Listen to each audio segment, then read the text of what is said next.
আমার সিনেমার প্রথম কোনো গান, কোনালের গাওয়া আমার সিনেমার প্রথম কোনো গান ও প্রিয়তমা, যেটা ওয়ার্ল্ড টপ চার্টের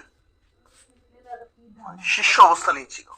ওয়ার্ল্ড টপ চার্টে বাংলা সিনেমার কোনো গান থাকা, এটা আমি এবং আমার প্রিয়তমা টিমের জন্য যেমন খুব প্রাউডের বিষয়, খুব আনন্দের বিষয়, পুরো বাংলাদেশের জন্য কিন্তু সেটা খুব আনন্দের বিষয়ই ছিল যে আমার প্রথম কোন সিনেমার গান ওয়ার্ল্ড টপ চার্টে এসেছিল।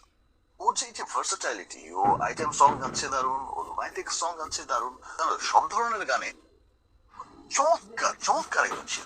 কোনাল আমার ছোট বোন, এবং আমি কোনালকে অত্যন্ত স্নেহ করি। কোনাল যেমন শিল্পী হিসেবেও অসাধারণ, মানুষ হিসেবেও কোনাল অসাধারণ, এবং আমি খুব প্রাউড ফিল করি যে আমার দেশে আমার বোন, আমার